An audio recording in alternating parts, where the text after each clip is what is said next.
Cada vez que tenemos y cerramos un ciclo de escuela dominical, vamos a tratar de programar estas reuniones de padres, ¿sí?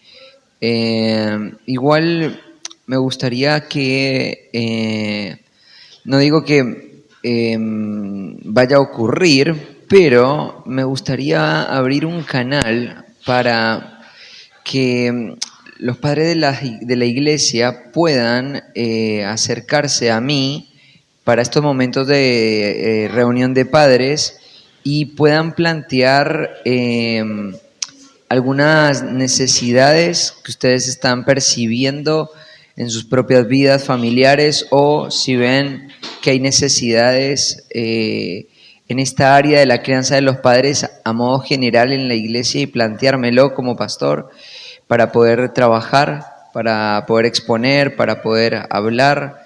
Desde el púlpito quiero que sientan la libertad, la madre y los padres, de acercarse y hacer cualquier tipo de sugerencia cuando estemos pensando en temas. Misa, hay cuidado de niños atrás. Dale, por las dudas, les aviso.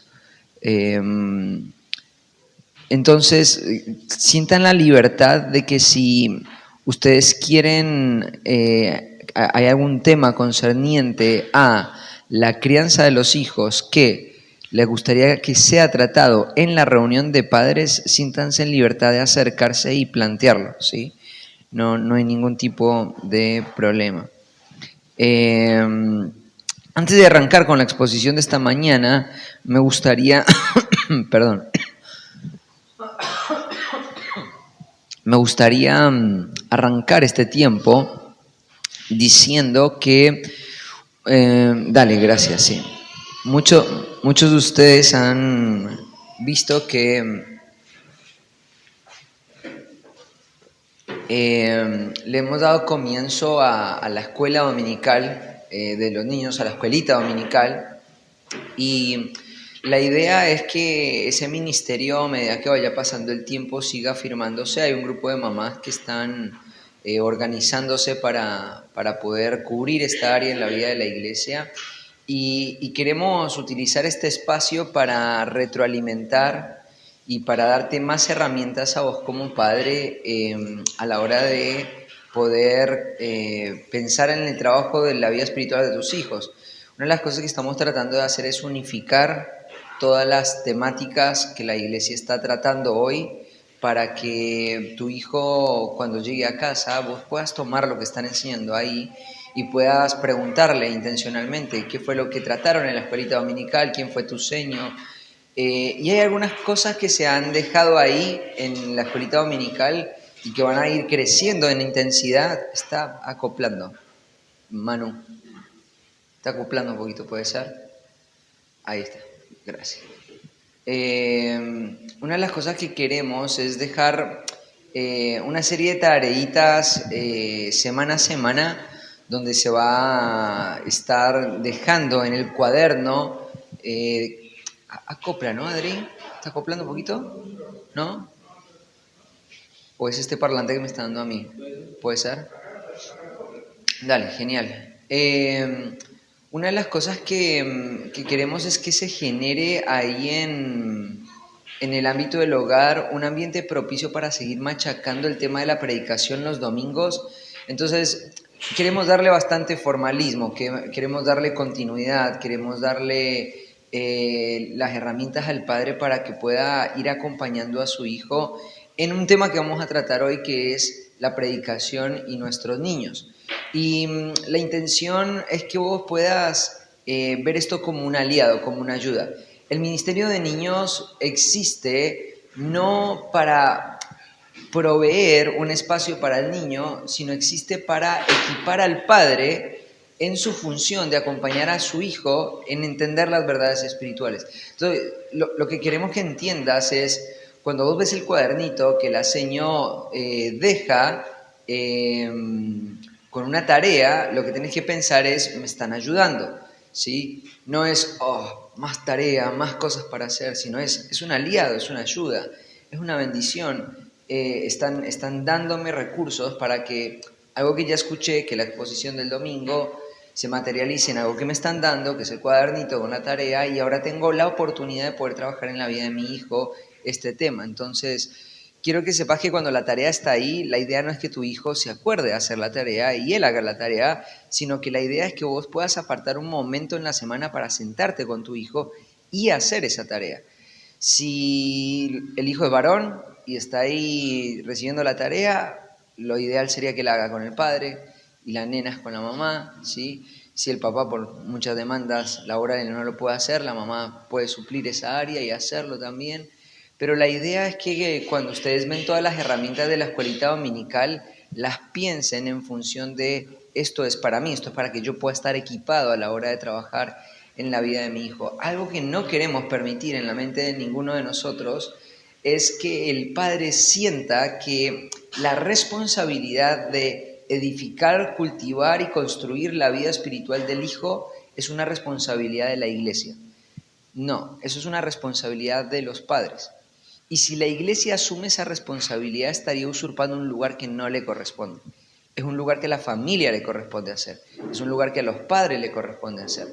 Y la iglesia es ese aliado, es ese ambiente que está acompañando, empujando, estimulando y trabajando para que eso se vaya dando de manera cada vez más natural. Así que cuando veas la tareita ahí, pensá en eso. Acá hay un aliado, acá hay un estímulo, acá hay una ayuda. Y mi trabajo, mi labor es echar mano de esto para poder hacerlo de la mejor manera, ¿sí? ¿Están viendo las tareitas que están mandando semana a semana? Buenísimo, buenísimo, buenísimo. Bueno, las próximas 3 reuniones de padres hay una temática que vamos a estar desarrollando y es el tema de los niños y la vida corporativa de la iglesia. Los niños y la vida corporativa de la iglesia. Y este primer punto que vamos a tratar hoy, de estos 3 puntos, o sea, dentro de esta temática de los niños y la vida corporativa de la iglesia, hoy vamos a abordar un primer punto que entiendo es una necesidad que hoy como iglesia estamos teniendo, que nos apremia y que necesitamos trabajar y cultivar, ¿sí? Una de las cosas que me apasionan mucho a la hora de evaluar el cristianismo es ver la historicidad de nuestra fe. Cuando nosotros evaluamos muchas de las cosas que vivimos y abrazamos, muchas veces ocurre que nos sentimos extraños, nos sentimos raros en relación a todos los patrones ministeriales que hoy estamos viendo alrededor nuestro. Entonces, nosotros muchas veces nos comparamos con las prácticas de otras iglesias y pareciera ser que lo que hacemos es bastante extraño, que lo que hacemos no encaja con lo que muchos lugares y muchas iglesias y muchos pastores están marcando como una dirección para la vida de la iglesia. Entonces, hay cuestiones que son teológicas, de entendimiento, y hay cuestiones que tienen que ver con prácticas. Ahora, si bien la realidad es que cuando nosotros vemos nuestro entorno nos sentimos un poquito solos en relación a muchas de las cosas que practicamos y vivimos, la realidad es que el aliento viene cuando vemos en las páginas de la historia de la iglesia y nos damos cuenta que lo que hacemos no es algo extraño a los ojos del cristianismo histórico. No es algo extraño a los ojos de lo que el cristianismo fiel ha tratado de hacer durante las diferentes épocas. Sí es extraño para nuestro entorno, sí es extraño para nuestra época, sí es extraño para el mundo evangélico en general, pero no es extraño cuando vemos para atrás. Entonces, una de las cosas que alienta mucho a nosotros como creyentes en cualquier aspecto de nuestra vida espiritual es poder mirar en retrospectiva, es poder ver qué fue lo que hicieron los que nos precedieron, cómo ocurría, por ejemplo, la predicación bíblica a lo largo de todos los tiempos, cómo fue al principio en las páginas de la Biblia, cómo fue en la época de los padres y apostólicos, cuando se cerró el canon y estuvieron la primera generación de cristianos.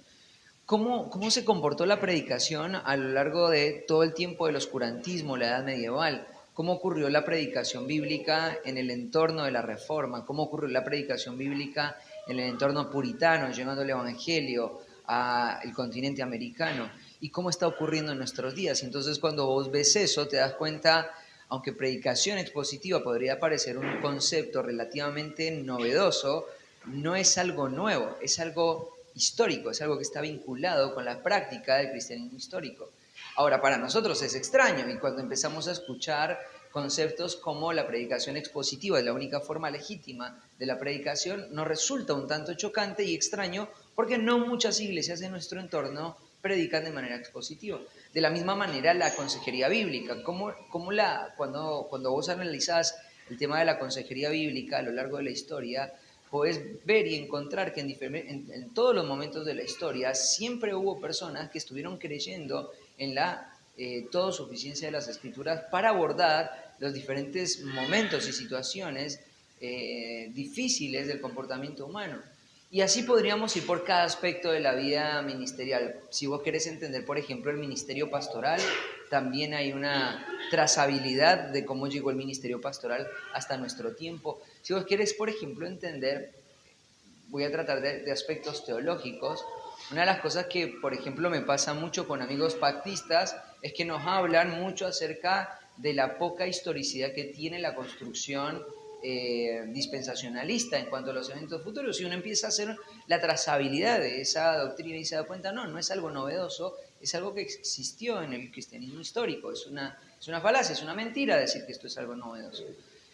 Y ahora cuando tratamos el tema de la crianza de los hijos, ocurre exactamente lo mismo. Hay muchas prácticas que nosotros vemos y que aún cuando personas nuevas llegan al entorno de nuestra iglesia y ven cómo lo vivimos, les parece algo extraño y novedoso muchas de las cosas y muchas de las prácticas que tenemos. Pero cuando echamos mano de la historia de la iglesia, vemos y cobramos mucho aliento en ver cómo los cristianos fieles a lo largo de la historia entendieron el rol y las funciones y las dinámicas de la crianza de los hijos.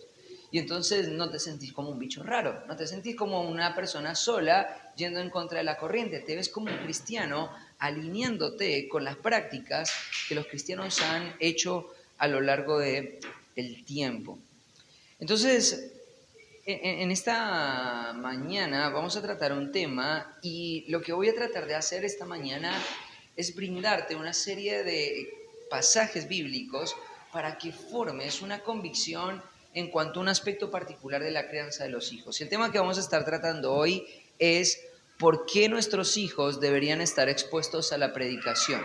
¿Por qué nuestros hijos deberían estar expuestos a la predicación? Sin duda alguna, hay una tensión con este tema en el entorno de nuestra iglesia. Hay personas que piensan, están viendo los resultados pragmáticos, están viendo los desafíos que hay en el desarrollo de nuestra iglesia y piensan, tendríamos que replantearnos la posibilidad de tener a nuestros hijos en el tiempo de la predicación. Porque tener a los hijos en el tiempo de la predicación está convirtiéndose en un desafío para todos nosotros. El ruido, la desconcentración, las distracciones, el desafío, el esfuerzo físico, las limitaciones que tengo a la hora de prestar atención en la reunión, me dicen que lo más práctico sería sacar a los niños de la reunión para tener una reunión más ordenada. Hay otras personas que piensan, por ejemplo, hay gente nueva que está viniendo y está diciendo que las distracciones en el tiempo de la predicación son muchas y entonces se sienten desalentadas en asistir un domingo a la iglesia. Entonces lo mejor sería trabajar para remover los chicos de la reunión porque eso sería lo más práctico y de esa manera la gente se va a sentir más cómoda en función de venir a la iglesia, ¿no? Entonces está esta tensión y la venimos viviendo en el entorno de nuestra iglesia. Nuestra iglesia es una iglesia joven y es una iglesia que está tratando de entender todavía muchos aspectos de la vida corporativa y de cómo se vive en la vida corporativa, pero una de las cosas que quiero hacer esta mañana es traerte convicción de por qué creemos que esto es lo que el Señor realmente ha planeado para la vida del cuerpo. Ahora, arranqué hablando del cristianismo histórico y quiero decirte una cosa. En nuestro entorno, los evangélicos suelen pensar de una manera pragmática y piensan lo mejor es segmentar la vida de la iglesia en los diferentes rangos etarios, en los diferentes niveles generacionales y diagramar cada ambiente generacional de manera tal que sea propicio para ese momento generacional. Entonces nosotros vemos que en nuestro tiempo, en vez de ver una cultura que integra generacionalmente a las personas o intergeneracionalmente a las personas, lo que hace es segregarlas, es dividirlas. Entonces, una de las cosas que vemos es muy normal ver a las iglesias hoy abrazando con mucha facilidad este concepto de los programas. Y entonces hay programas para todo tipo de cosas, ¿no? Y esto es lo normal en el entorno de las iglesias evangélicas. Hay programas para niños muy chicos, para los párvulos, hay para chicos que están ya en la escuela escolar, hay programas que están para los preadolescentes, adolescentes, jóvenes mayores, matrimonios sin hijos, matrimonios con hijos, adultos mayores, mujeres. Y entonces la iglesia se trata de segmentar lo máximo posible porque lo que está en la mente es, entre mayor se segmenta, mayor se puede hacer un trabajo específico en cada grupo, en cada rango, ¿no? Ahora, la pregunta es, ¿cómo lo vivió la iglesia a lo largo de todos los tiempos? Una de las cosas que vemos es que la iglesia a lo largo de todos los tiempos y las escrituras muestran que el patrón que nosotros deberíamos abrazar debería ser el patrón intergeneracional. ¿Qué quiere decir esto? Personas de diferentes rangos, de diferentes edades, de diferentes puntos de madurez, interactuando juntos alrededor de la verdad. Entonces, sin duda, si uno piensa de manera pragmática, la verdad es que el orden está a la vuelta de la esquina. Hacemos un programa, sacamos a los niños y el orden, el decoro en la reunión se recupera. Pero la pregunta ¿es esto lo que realmente el Señor quiere para nosotros? ¿Es esto lo que realmente el Señor quiere para nuestros hijos? Entonces, vamos a dar una serie de respuestas en las Escrituras con respecto a por qué los niños deberían estar expuestos a la predicación. Acompáñame primero a Deuteronomio capítulo 4, versículo 9.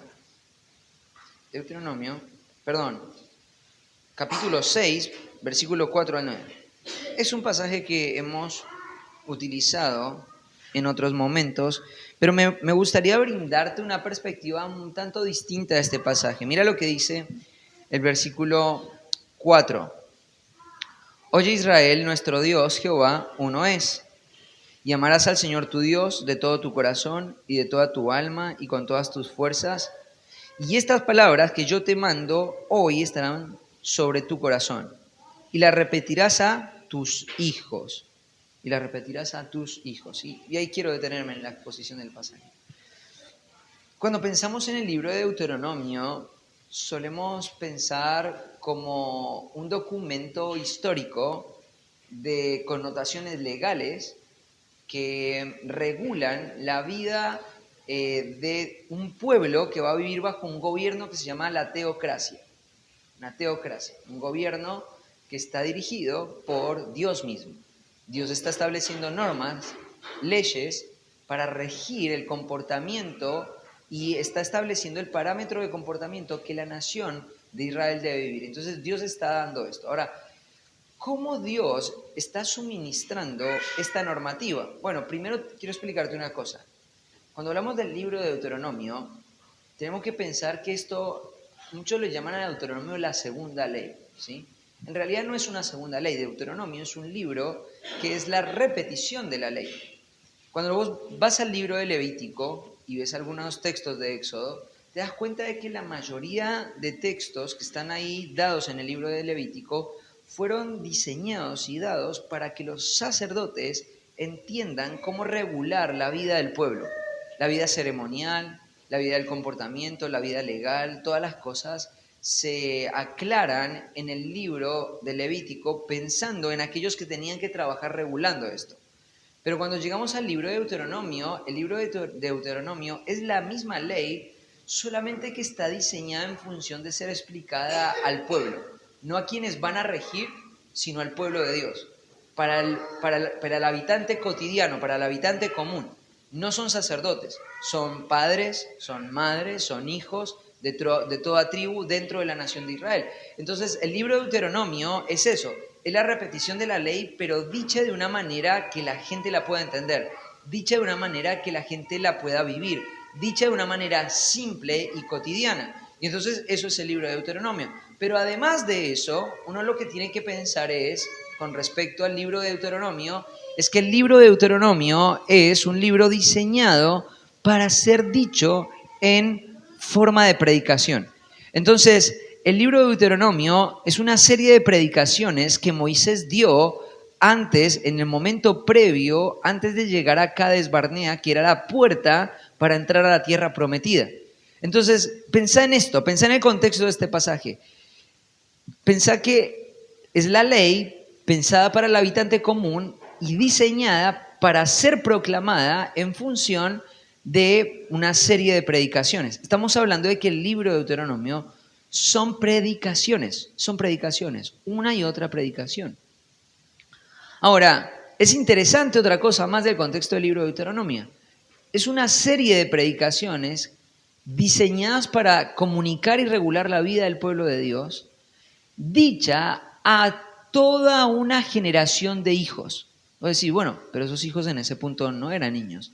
Está bien, es verdad, no está dicha no está planeada para decírsela a niños, pero sí está planeada para dársela a los hijos.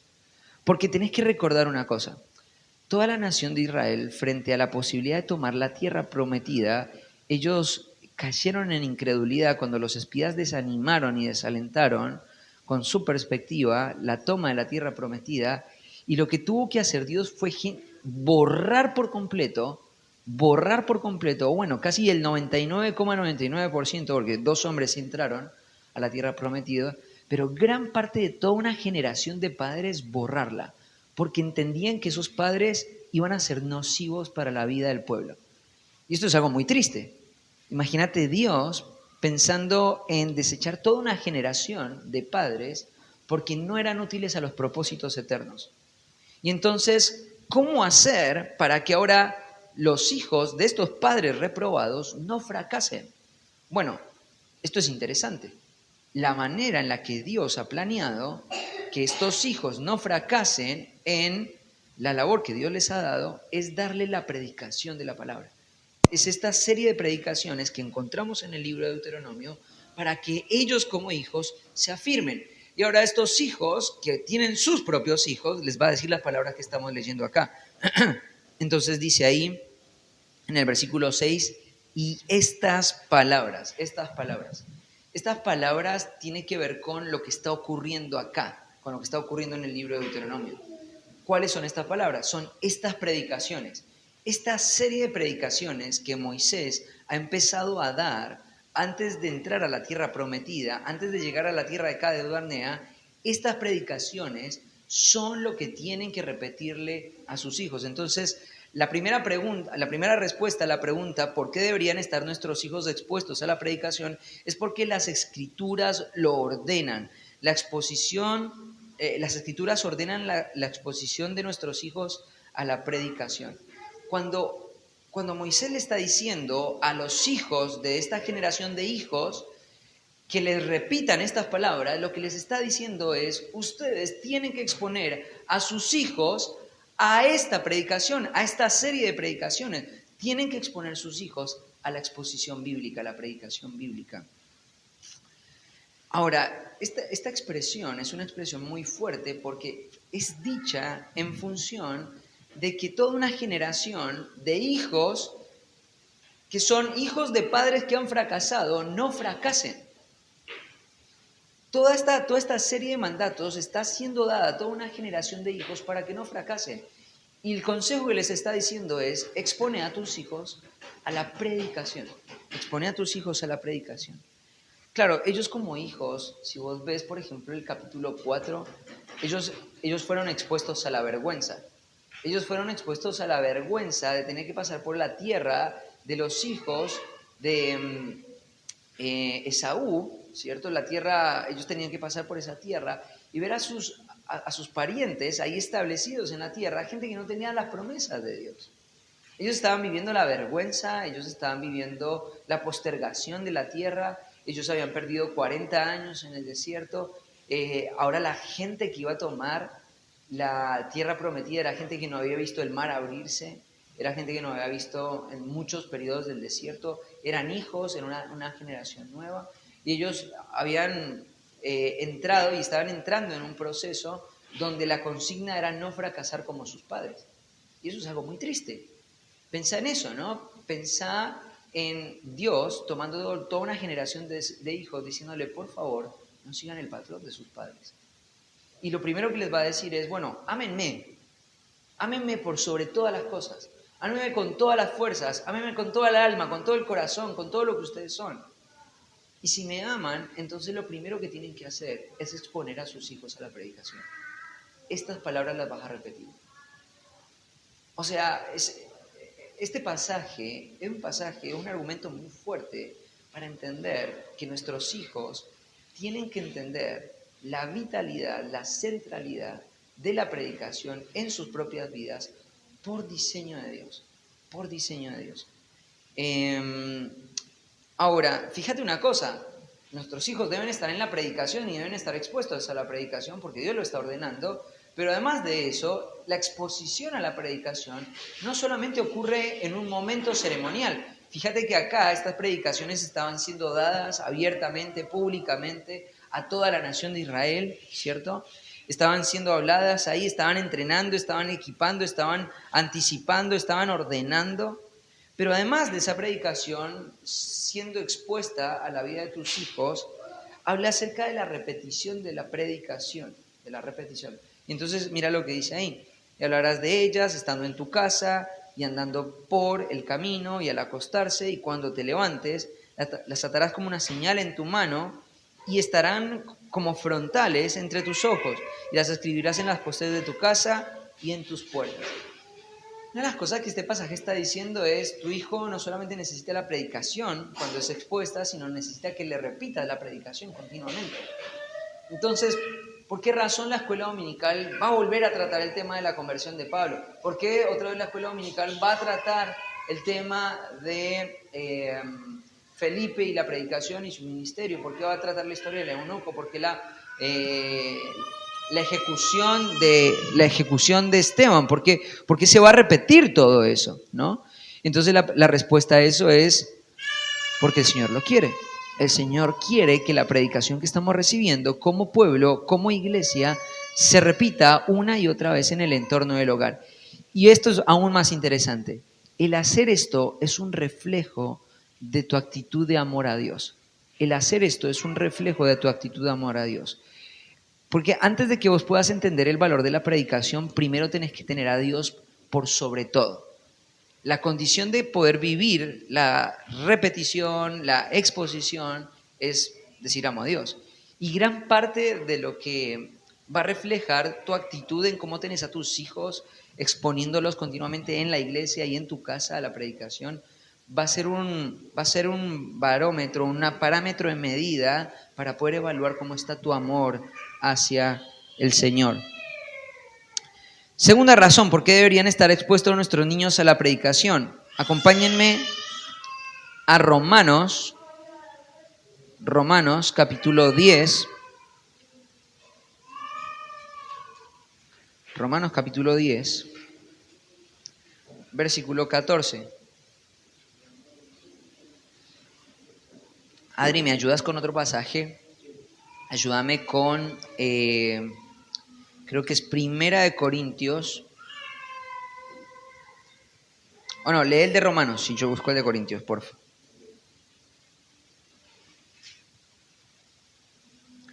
Romanos 10:14. ¿Cómo pues invocarán a aquel en el cual no han creído? ¿Y cómo creerán en aquel de quien no han oído? ¿Y cómo irán sin haber quien les predique? Otro pasaje, Primera de Corintios, capítulo 2. No, perdón.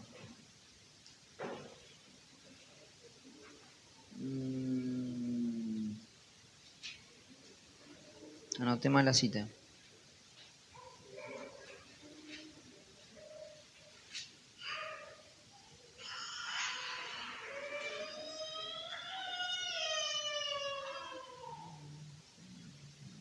¿14, 2:14 será?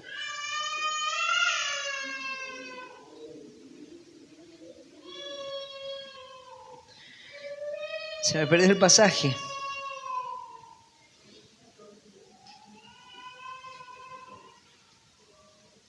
Ah, perdón, estaba viendo mal. El versículo 20 del capítulo 1, perdón. Primera de Corintios 1:20. Dice, ¿dónde está el sabio? ¿Dónde está el escriba?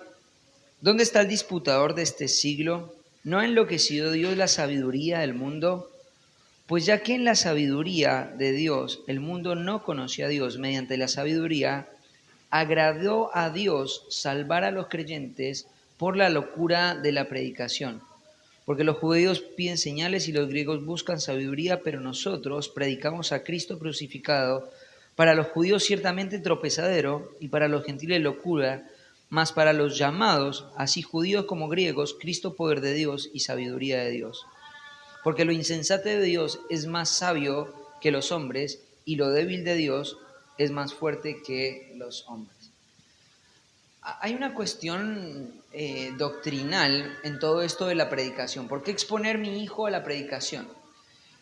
En primer lugar, porque vimos claramente esto es lo que Dios ordena y lo que va a preservar a nuestros hijos y a nuestra generación de fracasar. Pero en segundo lugar, es porque la predicación es el medio que Dios escogió para salvar las almas. La predicación es el medio que Dios escogió para salvar las almas. Ahí en la mente de Pablo, en el capítulo 10, hay una serie de preguntas que tienen que ver con argumentación y es, ¿cómo creerán si no han oído y cómo oirán si no hay quien les predique? Pablo entiende que la razón por la que las personas pueden llegar a legítima conversión es por medio del acto de la predicación de la palabra. Y cuando vos pensás en la predicación, generalmente cuando yo escuchaba estos pasajes, lo que se me venía a la mente era una persona predicando puerta por puerta, afuera, saliendo a un lugar totalmente nuevo, entrando en un lugar totalmente desconocido, entregando un folleto. Y eso ciertamente es una pequeña muestra de predicación, pero la predicación que Pablo está teniendo acá en mente no es ese tipo de predicación. La predicación que Pablo está teniendo en mente es la exposición clara de los pasajes bíblicos que él incurría cuando, por ejemplo, llegaba a una sinagoga. Hace poco vimos a Pablo exponiendo las Escrituras en el capítulo 9. ¿Se acuerdan cuando dijimos que alguien había desplazado a Esteban de ese lugar con la muerte que había sido Pablo y Pablo lo había tomado como lugar? ¿Qué era lo que estaba haciendo Pablo? Estaba predicando la palabra. ¿Y cómo lo estaba haciendo? Estaba agarrando pasaje por pasaje, versículo por versículo del Antiguo Testamento, demostrando argumentativamente que Cristo es el Señor. Entonces, cuando vos pensás el concepto de predicación que Pablo tiene en mente, no es esa predicación rápida y espontánea que nosotros tenemos en la cabeza, por ejemplo, en una campaña evangelística. Cuando Pablo está hablando del acto de la predicación, está pensando en esta forma de predicación. Está pensando en predicación argumentativa, está pensando en predicación apoyándose en textos bíblicos, en exposición bíblica.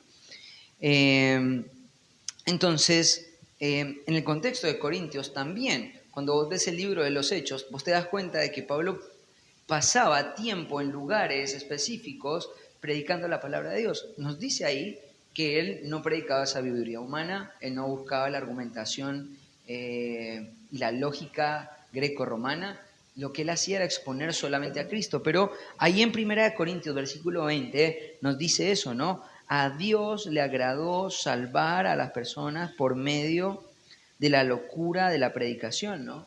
Este acto de la predicación es un acto que Dios ha diseñado para salvar las almas. Entonces, cuando yo estoy como padre trabajando en la vida de mi hijo para que él escuche la palabra, lo que estoy pensando es, necesito que mi hijo escuche la palabra, porque si él escucha la palabra, su alma va a ser salvada. Lo que él necesita es estar expuesto a este tipo de cosas para que su alma pueda ser salvada. Este es el camino que Dios ha escogido para la salvación de su alma. Entonces, no hay ninguna razón lógica, y al contrario, práctica, es muy impráctico no tener a nuestros hijos en las reuniones en la iglesia. ¿Por qué razón?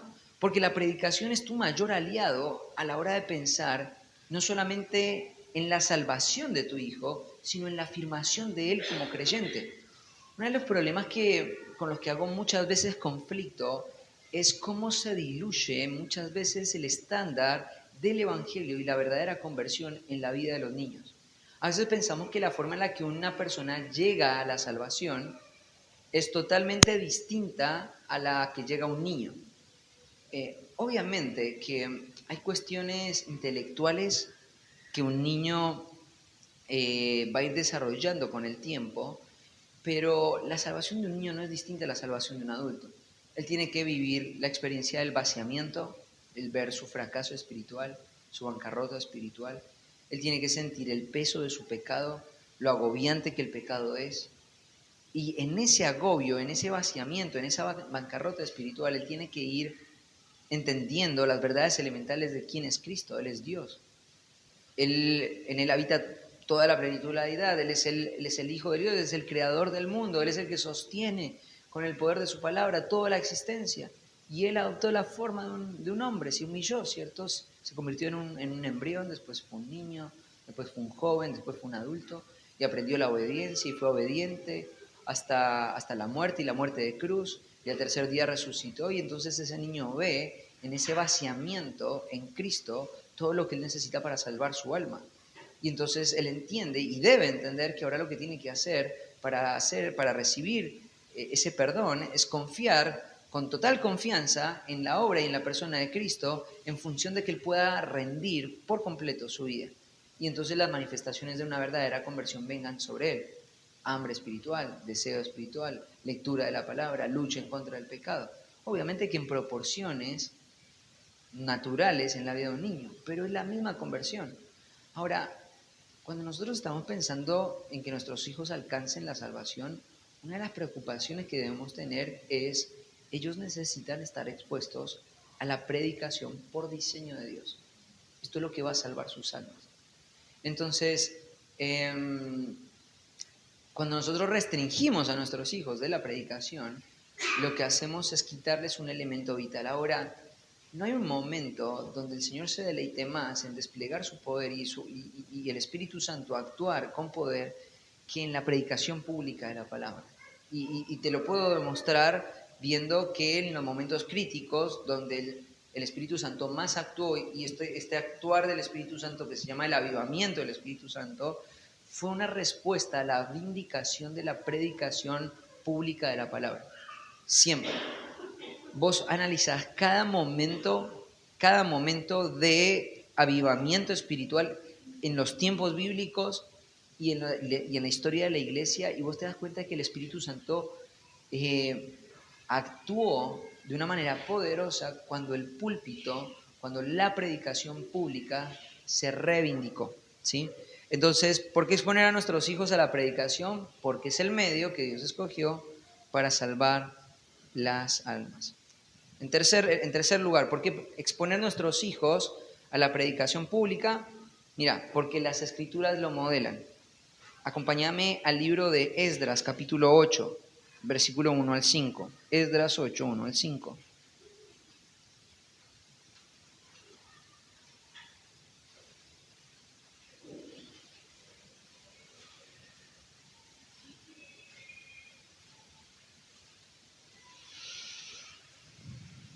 Vamos a leer estos versículos. Ay, no, lo anoté mal. Nehemías, perdón. Nehemías. Dormí mal anoche, dormí poco. Anoté mal todas las citas. Nehemías, perdón. A ver si lo anoté bien ahora. Sí, ahí estamos. Dice así la palabra del Señor. Y se juntó todo el pueblo como un solo hombre en la plaza que está delante de la puerta de las aguas. Y dijeron a Esdras, el escriba, que trajese el libro de la ley de Moisés, la cual Jehová había dado a Israel. Y el sacerdote Esdras trajo la ley delante de la congregación, así de hombres como de mujeres, y de todos los que podían entender. Esta expresión es una expresión a la que te animo a que subrayes. O sea, todos los que podían entender eran todos los que tenían la capacidad de entender. O sea, si había un niño que ya estaba en capacidad de entender, ese niño estuvo expuesto a este momento histórico crítico, post-exílico, en una etapa de restauración. Todos los que podían entender. El primer día del mes, y leyó en el libro delante de la plaza, que está delante de la puerta de las aguas, desde el alba hasta el mediodía, en presencia de hombres y mujeres, y todos los que podían entender. Y los oídos de todo el pueblo estaban atentos al libro de la ley. Y el escriba Esdras estaba sobre un púlpito de madera, que había hecho para ello. Y junto a él estaban Matatías, Semanías, Urías, Hilcías, Masías, a su mano derecha y a su mano izquierda Pedaías, Misael, Malquías, Hasum, Asbadana, nombres raros, Zacarías, Mesulam. Abrió pues Esdras el libro a los ojos de todo el pueblo, porque estaba más alto que todo el pueblo, y cuando lo abrió, todo el pueblo estuvo atento. Bendijo entonces Esdras a Jehová, Dios grande, y todo el pueblo respondió amén. Este es el pasaje más hermoso que he leído. ¿Cómo? ¿Qué pasaje es Nehemías? Capítulo 8, versículo 1 al 5. Hay un énfasis en este texto, todo el que podía entender, todo el que podía entender. ¿Sabes una cosa? Si vos querés entender en el pueblo judío quién es todo el que podía entender, te darías cuenta que todo el que podía entender podían ser niños de entre 4 y 5 años. Cuando vos ves la cultura judía, ellos tienen un trabajo y tienen una confianza muy grande en el trabajo con sus propios hijos. Ellos entrenan, al día de hoy entrenan mucho a sus hijos para poder escuchar. Y eso es un pasaje hermoso porque esto es lo que me da a mí el aval para poder predicar 1 hora y media, ¿no? Pero acá fíjate que está hablando desde el alba, está diciendo desde el alba. ¿Sabes lo que es el alba? Es desde el momento que empieza a aparecer la primera luz. El alba es ese periodo de tiempo donde el sol todavía no salió por completo y hay esa luz, o sea, desde muy temprano hasta el mediodía. O sea, estás hablando de varias horas de exposición bíblica. ¿Y qué era lo que hacía la gente? Y la gente estaba ahí atenta, y todo el que podía escuchar estaba escuchando, y todo el que podía entender estaba atento, ¿cierto? Pero además de eso, además de estar atentos a la exposición bíblica, la reacción de las personas. Por un lado, bendijo a Jehová y todo el pueblo respondió amén. O sea, la actitud del pueblo de Dios en este momento, donde ellos están sedientos, donde ellos están viendo que pasaron el exilio, 70 años esclavizados en la tierra de Babilonia, después en la tierra de los medos persas. El Señor está despertando el espíritu de Ciro, ¿cierto? Y ellos están pensando, hemos fracasado como nación, hemos rechazado a los profetas, hemos rechazado el mensaje de Dios, hemos rechazado la predicación, nuestros padres lo han hecho. ¿Qué es lo que va a traer la restauración a una nación que ha fracasado? Un púlpito. Lo que va a garantizar, lo que va a traer, lo que va a restaurar, lo que va a traer la afirmación del pueblo en esta nueva etapa va a ser un púlpito. Pero no solamente es un púlpito, no solamente se requiere un expositor, se requiere una audiencia. Y esta audiencia es una audiencia diversa. Esta audiencia no es una audiencia de adultos. Esto es una audiencia que está compuesta por todo aquel que quiere entender. Si esta expresión, todo aquel que pudiera entender, se refiriera solamente a los adultos, la palabra hombres y mujeres hubiese bastado. Pero la expresión todo el que pudiera entender, lo que te está diciendo es todo niño, todo joven, todo rango de generación que tenía la facultad de escuchar y procesar la enseñanza y abrazar la enseñanza, estaba expuesto. ¿Cuánto? Mucho tiempo. ¿Y qué ocurrió como resultado? La gente escuchó y entendió. ¿Y qué vino como resultado? Ellos respondieron de forma positiva a la predicación. Y entonces se estaban preparando para el momento del posexilio, para la restauración de la nación de Israel. Entonces, cuando vos ves esto, te das cuenta de que este tema de la exposición a los hijos no debería ser algo antinatural para nuestro tiempo. Debería ser lo más natural para todos. Y estos pasajes que te estoy dando es para que vos puedas poner el cimiento en tu corazón de decir, esto es lo que Dios quiere que hagamos. Y fíjate, muere toda una generación de padres, exposición bíblica, presión sobre los padres, expongan a sus hijos a predicación bíblica. Toda una generación muerta, 70 años de disciplina, vinieron los babilonios, trajeron la muerte, las consecuencias por el pecado. Y ahora, ¿cómo vamos a reavivar a un pueblo desanimado, exiliado, expatriado, debilitado? ¿Cómo vamos a generar una nueva generación de creyentes dispuestos, disponibles, listos para vivir una vida espiritual? Un púlpito. Personas escuchando, de diferentes grados de generación, expuestos ante la enseñanza del Señor. Entonces, hay un modelo claro de parte de Dios en decir, esto es lo que Dios espera de su pueblo. Dios quiere que nuestros hijos estén expuestos a la predicación pública. Cuarta razón.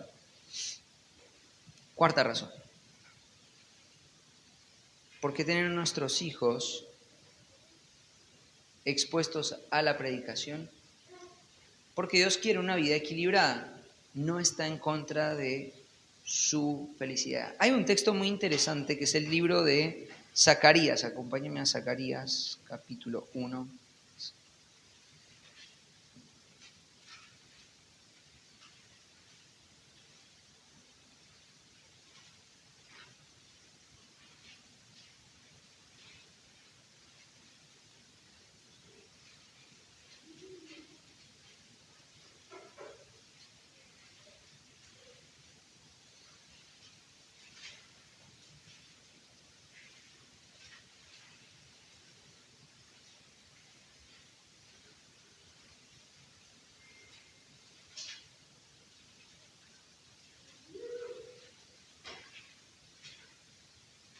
En el capítulo 1 de Zacarías.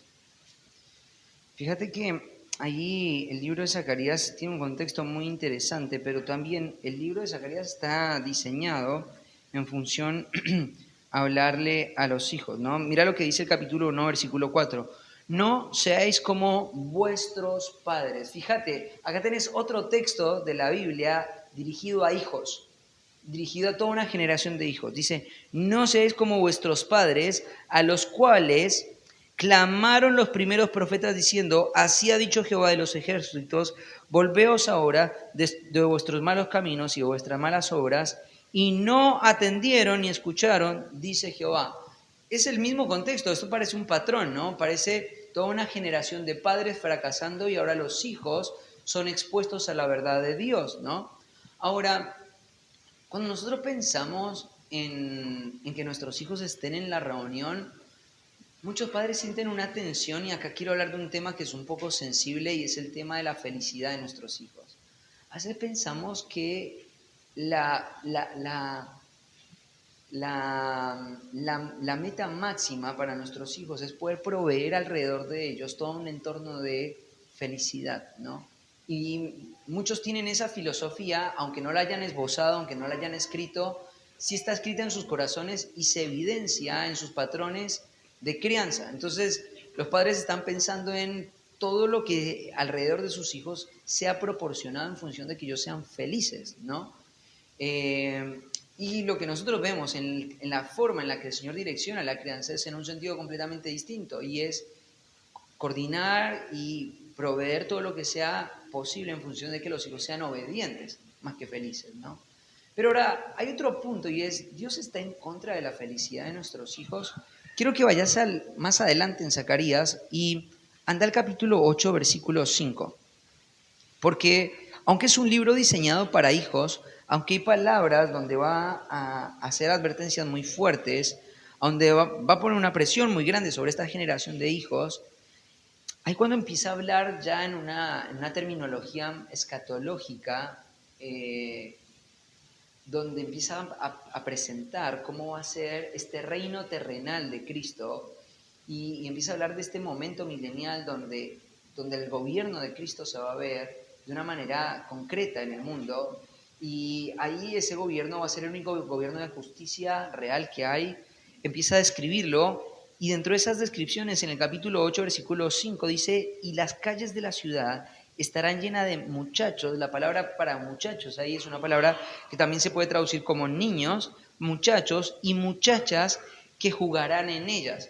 O sea, cuando vos te estás imaginando el reino milenial, tenés que ver y tenés que imaginarte a niños, muchos niños, en la calle, jugando entre ellos, interactuando entre ellos y jugando y divirtiéndose. ¿Por qué el Señor pondría esta imagen ahí? Porque el Señor se deleita en que nuestros hijos jueguen. Entonces, hay algo que tenemos que tener cuidado. Algo que tenemos que tener la delicadeza de, si bien hay un claro énfasis en Dios, en que nuestros hijos sean obedientes, Dios no está en contra de que nuestros hijos en la obediencia puedan ser felices. Porque cuando Él diagrama y Él expone y Él muestra un reino perfecto, un reino de justicia, un reino que está caracterizado por su poder, por su control, por sus beneficios, el Señor dice que ese reino que Él ha diseñado van a haber niños que van a estar jugando. Entonces, no quiero que construyas una imagen en tu mente de que tu hijo lo único que necesita es esa actitud rígida para que él se quede quieto en el culto, ¿cierto? Y él esté expuesto a la rigidez tuya, porque si no hace eso, entonces él va a perecer.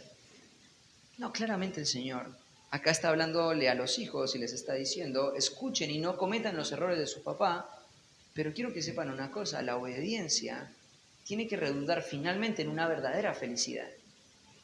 Entonces, claramente lo que el Señor está mostrando acá es una imagen equilibrada, donde Él ve que un niño que se divierte no es un problema, es una bendición. Pero sí es verdad que nosotros necesitamos abrazar con convicción esta idea de que nuestros hijos necesitan estar expuestos ante la predicación de su palabra. Hijos que no estuvieron expuestos, hijos que no aprendieron a escuchar, hijos que no entendieron las dinámicas de la predicación, fueron generaciones que fracasaron. Y yo estoy seguro que si yo le pido a algún padre acá que levante la mano en decir quién de ustedes le gustaría fracasar como padre, creo que ninguno de ustedes levantaría la mano. Y mucho menos si dijésemos quién de ustedes le gustaría fracasar o ver a sus hijos fracasar, creo que nadie levantaría la mano. Pero la Biblia es muy clara en mostrar que todos estos textos que tienen que ver con la paternidad, que tienen que ver con la exposición de las Escrituras, están vinculados en momentos donde Dios tuvo que remendar las cosas. No fueron en el momento donde el pueblo estaba andando bien y el Señor potenció lo que ya estaba andando bien. Fue en momentos donde Él tuvo que remendar. Y la verdad es que tenemos suficiente sabiduría en las Escrituras para que el Señor no tenga que remendar la vida de nuestros hijos. Tenemos suficiente sabiduría en las Escrituras para no tener que llegar a este punto, ¿no? De pensar: fracasamos como padres o fracasaron nuestros hijos. Entonces, un pilar clave en tu rol como padre va a ser exponer a tus hijos a la predicación de las Escrituras. Entonces, este es el argumento bíblico. Si querés argumentos históricos, tenés muchísimos. Creo que muchos de ustedes han comprado o han conseguido la Teología de la Familia. Es un libro que está semi gratuito en internet. Y en este libro hay mucha sabiduría. Hay muchas cosas de ese libro con las que no estoy de acuerdo. No es palabra santa. Pero hay aspectos de ese libro que son muy importantes. Dentro de eso, ese libro trata el tema del niño y la familia en la adoración colectiva. Entonces, cuando vos escuchás y ves puritanos de entre el siglo XVIII y XIX hablando de este tema, te das cuenta de que no estás solo en esto. Hay gente que nos precedió, hay gente que estuvo antes que nosotros, que lo vio desde una perspectiva bíblica, que lo practicó de una manera bíblica, ¿sí? En la reunión de miembros de una serie de consejos que me gustaría reafirmar para potenciar esta verdad teológica que queremos vivir. Nuestros hijos necesitan estar expuestos ante la predicación bíblica. Entonces te voy a dar 8 consejos de cómo vivir una exposición bíblica más ordenada, ¿sí? Una exposición bíblica más ordenada. Bueno, hay que hacer una salvedad, ¿cierto? Por un lado queremos el beneficio para nuestros hijos, pero además de eso, necesitamos cuidar y proteger la predicación en la iglesia, sea quien sea que se pare en este púlpito, quien esté hablando en el nombre de Dios. Necesitamos proteger la predicación bíblica porque la predicación es lo primero que el enemigo va a querer atacar en función de frenar la obra de Dios. Ya lo vimos mucho en el libro de los Hechos. Una de las cosas que el enemigo trató de hacer insistentemente no fue frenar las señales, no fue frenar los milagros, fue frenar la predicación, fue entorpecer la predicación de la palabra. Entonces no debemos ignorar que una de las cosas que tenemos que entender es que este momento de la predicación es un momento que se va a tratar de entorpecer de una u otra forma. Y es una batalla, es una guerra espiritual. Entonces te voy a dar una serie de consejos para que podamos, por un lado, enriquecer a nuestros hijos ante esta necesidad que ellos tienen de ser expuestos a la predicación bíblica, pero además también en función de poder servir a otros hermanos en que la predicación de la palabra pueda correr con fluidez. Número 1, haz consciente a tu hijo del valor de la predicación. Haz consciente a tu hijo del valor de la predicación. Yo espero que el Señor esté trayendo convicción a tu corazón con esto. Sé que hay muchos que batallan con esta perspectiva en su corazón. Entonces, sin duda alguna, si vos no estás convencido de esto, ninguno de estos consejos te va a servir. Entonces, no tendría sentido que lo escuches, capaz que no lo estás escuchando, pero si tu convicción es, mi hijo tiene que estar expuesto a la predicación bíblica, esto puede ser quizás un tanto útil. Y lo primero que yo haría con mis hijos sería hacerlos conscientes del lugar que tiene la predicación en sus vidas y en la vida de la iglesia. En sus vidas y en la vida de la iglesia. Todos estos pasajes que estoy dándote son pasajes que se los puedes contar a tus hijos, se los puedes contar, son pasajes que tienen mucha historia de fondo, entonces los puedes contar como una historia, como la historia que realmente fueron, el lugar que tuvieron en la historia y que ellos puedan darse cuenta del lugar que tiene esto en sus vidas. Ellos tienen que generar una conciencia de la importancia de la predicación. Entonces, y lo vas a tener que repetir. No esperes que se lo digas una sola vez y con esa sola vez lo entienda. Lo vas a tener que repetir una y otra vez, y otra vez, y otra vez, y otra vez, y otra vez. Segundo consejo. Genera estrategias para que pueda escuchar cada vez más. Genera estrategias para que pueda escuchar cada vez más. Entre más temprano le enseñas a escuchar a tu hijo, más vas a avanzar en tu batalla por ayudarle en la salvación y en la afirmación de su alma. Tienes que trabajar arduamente para que tus hijos escuchen. El hecho de que tus hijos no te escuchen debería ser una preocupación prioritaria en tu rol como papá. Fíjate, hay muchos de ustedes que les gustan mucho los proverbios. Una de las cosas que se repiten una y otra vez en el libro de los proverbios es, oye, hijo mío, oye, hijo mío. Es interesante porque la mayor cantidad de veces que ocurre esa expresión en el libro de proverbios son verbos cual en forma imperativa, o sea, son ordenanzas. No son sugerencias. Hijo, escúchame. No, es una ordenanza. Oye, hijo mío. Hay un tono autoritativo en esas expresiones que utiliza el libro de Proverbios. Tenemos que entender que el hecho de que nuestros hijos aprendan a escuchar nuestra voz y respondan a nuestra voz, o respondan al comando de la voz, tendría que ser una de las preocupaciones más grandes que vos tenés como padre a la hora de criar. El otro día estaba hablando con un matrimonio, estábamos justo en un tiempo de consejería, y había una escena familiar ahí donde el niño estaba yendo en función y se iba a lastimar con algo. Una de las recomendaciones que yo le di al papá es: tenés que trabajar, claramente no lo vas a dejar que se rompa la cabeza para que aprenda a escuchar, pero una de las cosas que tenés que trabajar es que tu voz sea suficiente para que él entienda un límite. Tu voz sea algo que él escuche, y el escuchar se convierte en una disciplina que él desarrolla desde temprana edad. Escuchar a los padres, escuchar la enseñanza bíblica, escuchar la exposición de las escrituras, debería ser tu meta más urgente en las primeras etapas de la crianza. Tercero, entrena a tu hijo para este momento, entrena a tu hijo para el momento de la exposición. Esto yo lo traté el otro día en la reunión de miembros. Si tu hijo vive un patrón donde toda la semana él está libre para hacer lo que quiere y no hay límites dentro de casa, tratar de establecerle un límite dentro de la iglesia es algo necio. Tu hijo tiene que, como un deportista, entrenarse. Entrenarse, hay deportistas que hacen mucho esfuerzo físico para poder llegar a cumplir ciertas disciplinas. Tu hijo tiene que aprender a desarrollar el esfuerzo físico por quedarse una hora y media quieto. Y eso es algo que no lo vas a lograr los domingos en la reunión dominical. Va a requerir entrenamiento, va a requerir que en casa simules momentos donde él tenga que aprender que esos momentos es un momento donde él tiene que aprender a quedarse quieto, donde él tiene que aprender a dibujar, donde él tiene que aprender a hojear un libro, donde él va a tener que aprender a jugar en silencio, donde él va a tener que aprender a llevar su botellita de agua para que no esté saliendo todo el tiempo por si tiene sed, donde le vas a dar todos los elementos. Vos lo vas a llevar, antes de que empieces ahora, lo vas a llevar al baño de manera previsiva para que antes de que arranque esa hora de entrenamiento, él vaya al baño, haga sus necesidades, se siente y no tenga que volver a ir al baño, o por lo menos hacer todo lo posible para que no vaya. Si tiene que ir, bueno, tiene que ir, no es que lo vas a tener ahí, pero entrenarte en ese momento. Si vos no te preparás en la semana para este momento, va a ser difícil lograrlo en la iglesia. Yo lo dije también en la reunión de padres, en la reunión de miembros. Si tu hijo, el único momento donde él se tiene que quedar quieto es en la iglesia, quiero decirte una cosa, tu hijo va a odiar la iglesia, va a repeler la iglesia. Por lo que le estás diciendo con esto es que el único momento donde él se tiene que quedar quieto, donde él tiene que obedecer, es en la iglesia. Entonces él va a asociar la iglesia con algo negativo.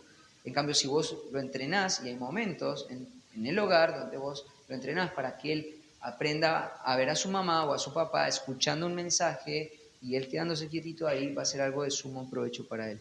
Cuarto, haz consciente a tu hijo de su propia depravación. Haz consciente a tu hijo de su propia depravación. Claramente que todos acá queremos la salvación de nuestros hijos, ¿no? Pero ninguno de nuestros hijos va a poder llegar a una verdadera salvación si no es consciente de su depravación. Y aspectos de su depravación que son reales. Ellos están completamente corrompidos, ellos están completamente dañados, ellos están siendo operados por el príncipe de la potestad del aire, ellos son enemigos de Dios por naturaleza, ellos no pueden hacer absolutamente nada bueno, nada de lo que ellos hacen tiene virtud de bondad. Todo lo que dice el capítulo 3, versículo 9 en Romanos se aplica a su condición natural y tus hijos tienen que escuchar eso, tienen que ser conscientes de su propia depravación. Quiero decir, ¿qué relación hay eso con la predicación bíblica? Hay mucha relación, porque si mi hijo todavía está bajo las garras del enemigo y él necesita ser rescatado, quiere decir que mi hijo puede ser utilizado en función de estorbar y entorpecer cosas que son sumamente valiosas para el pueblo de Dios, como por ejemplo la predicación. Ahí, hablando de este tema, Spurgeon cuenta cómo su mamá lo reprendía fuertemente, advirtiéndole precisamente esto: no te conviertas en la iglesia en un instrumento de Satanás. No te conviertas en la iglesia en un instrumento de Satanás. Suena algo muy reprensivo y muy fuerte, pero es algo que teológicamente tiene todo el sentido, tiene todo el trasfondo de verdad. Tus hijos tienen que ser conscientes de su propia depravación. Tus hijos tienen que saber que en ese momento va a haber tensión. ¿Sabes? Hay muchos de ustedes que hablan conmigo y que me cuentan cómo trabajan arduamente para poder llegar temprano, llegar preparados. Y es una batalla, ¿no? Es una guerra. Es el día donde vos los haces dormir 14 horas, los acostás a las 7 de la tarde y aún así a la mañana, el domingo, pareciera que hubiesen dormido una hora solamente, ¿no? Anoche mi esposa, llegamos de viaje de Santa Fe y corrió y los acostó temprano. Y los niños parecía que hubiesen dormido una hora, no sabíamos qué había pasado, porque nos mirábamos y decíamos, bueno, quizás el viaje los había cansado, pero también habían dormido en el viaje, entonces es una guerra, ellos están siendo operados.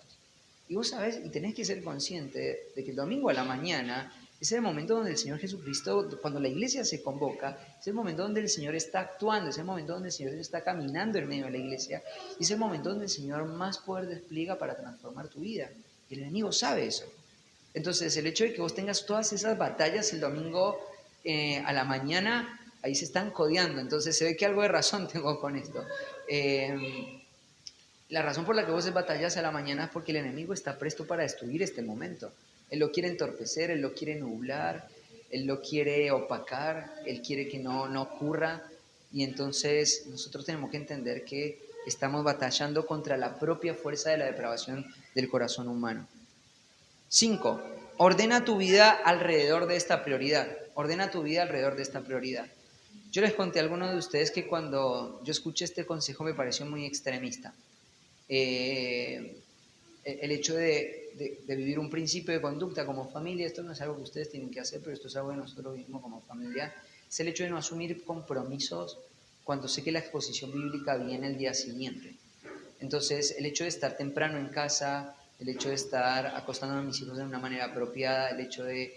le voy a mandar un mensajito al director de la alabanza para que me diga qué canciones van a cantar, así las podemos repasar con nuestros hijos, cantarlas, así las tienen frescas. El leerle el pasaje, nuestra iglesia predica de manera secuencial, sé cuál es el pasaje que viene, se lo voy a leer para que ellos sepan de lo que se va a tratar, los voy a familiarizar con el tema. No voy a salir con mis amigos a comer a la noche, no voy a invitar gente a mi casa, porque necesito que mis hijos descansen bien, necesito prepararme bien, necesito prever muchas cosas para el otro día estar listo y celebrar el Día del Señor. Ahora, vuelvo a decirlo, si para vos la predicación de la palabra no es una prioridad, esto no tiene ningún sentido. Y entonces lo que vas a hacer es descartarlo y vas a vivir como si esto no fuera algo relevante. 6. Sirve con diligencia a tus hijos para que puedan estar lo mejor equipados. Tenés que estar observando todo el tiempo y tenés que estar restableciendo todo el tiempo estrategias. No pienses que el modelo de una familia te pueda servir en tu familia. No pienses que la estrategia de una familia funciona en tu familia. Hay mucha sabiduría en las estrategias que muchas familias implementan. Hay muchas cosas que puedes aprender en el principio de la imitación. Pero hay ciertos rasgos particulares de tus hijos que vas a tener que aprender a vivir. Hay hijos más dóciles, hay hijos más enérgicos, hay hijos más rebeldes, hay hijos más sumisos, hay hijos que están en diferente etapa, ¿cierto? Entonces vas a tener que todo el tiempo estar generando estrategias. Una de las cosas que tienes que hacer es hablar con tu esposo y tu esposa. Tienen que hablar en pareja. ¿Cómo funcionamos? ¿Cómo fue el domingo pasado? ¿Qué cosas podríamos mejorar? ¿Qué nuevas estrategias podríamos implementar? ¿Qué consejo a quién podríamos pedirle consejo? Estas son cosas que requieren servicio. Es una forma de servicio. Mis hijos necesitan eso. Mis hijos van a querer ir en un sentido completamente contrario. Están todos sus amiguitos acá. Ellos están pensando en que digan amén, ¿no? Y de repente allí se escucha a Tommy diciendo, sí, terminó, y tengo que trabajar en función de que él diga, no, este es un momento que vos necesitas, ¿no? Entonces necesitamos estar viendo, trabajando en cómo servir a nuestros hijos para que ellos amorticen su depravación con nuestro servicio y buscar estrategias para que este momento sea mejor, ¿no? Y estemos mejor equipados. Quizás el juguete que le traes no es el más adecuado. Quizás la dinámica que estableciste para que él pueda quedarse ahí en el salón no es la más adecuada. Quizás logras que él se quede quieto y deje escuchar a otros, pero no estás avanzando en que él pueda crecer en su capacidad de escuchar. Entonces vas a tener que replantearte si solamente quieres que esté en silencio o quieres que vaya aprendiendo a escuchar cada vez más. Entonces necesitas mucha observación, necesitas mucho estudio, necesitas mucho diálogo matrimonial, necesitas hacerlo de esa forma. 7. Ora con dependencia, reconociendo que es una batalla espiritual. Todo esto que nosotros hacemos, todo esto que puedo decirte, solamente se puede ver realmente efectivo si Dios está detrás de todo esto. Si el Señor no edifica la casa, en vano trabajamos. Necesitamos orar, reconocer nuestra debilidad, nuestra fragilidad, nuestra falta de sabiduría. Necesitamos reconocer nuestra ayuda en este asunto. Y último lugar, sé consistente con tu ejemplo. Si vos querés que tus hijos escuchen y atesoren la predicación, vos tenés que atesorar la predicación. Una de las razones por las que tu hijo está sentado y al lado tuyo es porque queremos que desde muy chico se le grabe en la memoria de su mente cómo su papá y su mamá amaban el momento de la predicación. Pero si vos estás ahí bostezando, durmiendo, cabeceando,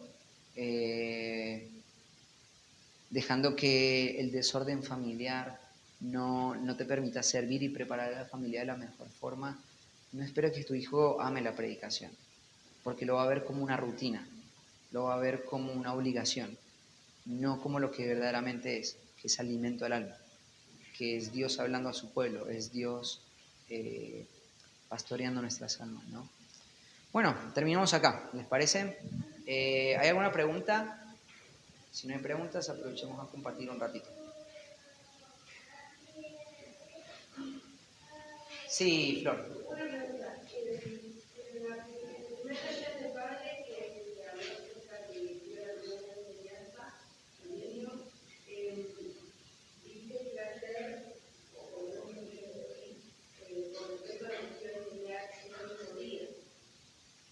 No, sí, sí. ¿Cuál sería el objetivo? Ahora entiendo de que no, va como un motivo atrasado. Claro.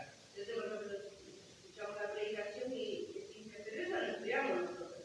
No, es el domingo que atrasa. Claro. ¿Cuál sería el objetivo? ¿Cómo yo podría enfocar el objetivo en lo que vos estudiaste con los niños? No es porque, por ejemplo, ellos quieren, se sientan y se ponen a hacer la tarea, pero no es nada de lo que estudiamos. O sea, Claro.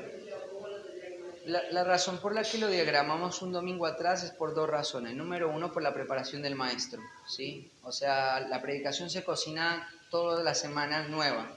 Entonces, para que el maestro pueda ver la predicación del día, tendría que yo estar dándole en simultáneo todo lo que yo estoy estudiando semana a semana. Entonces, eso lo dificulta un poquito en la logística. Pero otra de las razones importantes es porque ellos van un domingo atrás, porque queremos que vos se lo enseñes a ellos con todas las herramientas que escuchaste en la predicación. Entonces, el hecho de que vos lo hayas escuchado de manera anticipada te equipa a vos para reafirmar la lección en el corazón. Entonces, por un lado, vos ya lo escuchaste, ella ya lo escuchó porque lo escuchó cuando estaba sentada en la predicación, se lo reafirman en la escuela dominical y después vos se lo volvés a afirmar una vez más, ya teniendo todos los elementos contextuales, todos los elementos gramaticales, todos los elementos exegéticos. Entonces vos ya te paras frente a tu hijo con muchos elementos y ahora lo que vas a hacer es ver cómo la maestra lo adaptó y ahora vos lo vas a adaptar y vas a atacar, ¿cierto? Con el aliado del maestro, la alianza de la predicación y vos siendo preparado para poder hacerlo de una manera efectiva. Entonces vas a poder tratar en mayor profundidad. Hay detalles de ciudades, de personas, de momentos. Hay cosas de la predicación que te hablaron más a vos y donde eso se lo vas a transferir a tu hijo también. Entonces esa experiencia de ya haber estado expuesto y tratar con él un pasaje que ya se trató, no solamente le va a modelar a él el contenido del texto, sino también cómo Dios te está hablando a vos. Entonces vos, por ejemplo, te sentás con Lu y le contás, Lu, ¿te puedo contar algo? El domingo pasado, cuando tratamos este punto y este principio, el Señor me habló de esta forma. Entonces Lu no solamente está viendo el contenido, sino está viendo el efecto de la predicación en tu vida. Entonces vos ya eso lo experimentaste en un pasaje y en una tarea que ella le quedó de la clase pasada. Entonces, hay algunas razones por las que lo hemos diagramado de esa forma, razones logísticas y creo que también por el hecho de querer potenciar mejor tu labor como mamá y tratando el pasaje, estás más equipada tratando un pasaje que ya viste que el que viste ahora. Entonces, es en función de eso. ¿Alguna otra pregunta? Bueno, terminamos acá. ¿Les parece? Oramos y cerramos.